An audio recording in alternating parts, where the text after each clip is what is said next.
મીઠા મીઠા હર સુખ શિયાળો આવી ગયો, તમે લાઈવ ચીકી ખાધી છે કે નહીં? હું તમને દેખાડું રાજકોટનું પાટીદાર લાઈવ ચીકી, જે આપણને તમામ પ્રકારની લાઈવ ચીકી મળતી હોય છે, આપણી નજરની સમક્ષ બનતી હોય છે. અહીંયા આપણને સ્પેશિયલી ચોકલેટની ચીકી પણ મળી જાય છે. આપણને માંડવીની ચીકી, કાળા તલની ચીકી, સફેદ તલની ચીકી, કોકોનટની ચીકી, દાળિયાની ચીકી, માવાની ચીકી અને ખાસ ડ્રાય ફ્રૂટ અને ચોકલેટની ચીકી પણ મળી જાય છે. સંગ સંગ ચલે દે, સંગ સંગ ચખ લે, મીઠા મીઠા હર જે પણ લોકો કદાચ ખરીદી માટે આવે છે ને, એકાદ વસ્તુની પ્લાનિંગ કરીને આવે છે ને, એવી બધી વસ્તુ છે ને ખરીદી કરીને જતા હોય છે. ખાંડ કે ગ્લુકોઝનો ઉપયોગ કરવામાં આવતો જ નથી.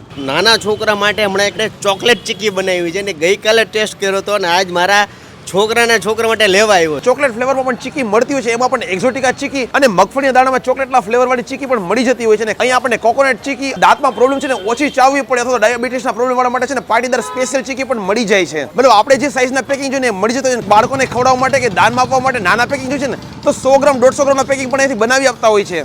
અને લાઈવ ચીકી જ, ક્યાંય કોઈ વસ્તુની મિલાવટ નહીં. કાંઈ વાસી વેચવાનું જ નહીં, તાજું લાઈવ જ વેચવાનું. અને કોઈ ગ્રાહક એમ કે ઓલું બને એમાંથી આપી દો, તેમાંથી આપી દઈ. લાઈવ મળતી હોય ને તો લોકોને અત્યારે લાઈવ વસ્તુમાં વધારે ઇન્ટરેસ્ટ. કાકા છે ને દેવપુરા મળે છે, રાજકોટનો દેવપુરા એરિયા છે, આપણે કોઠારિયા સાઈડ ત્યાં રહીએ છીએ.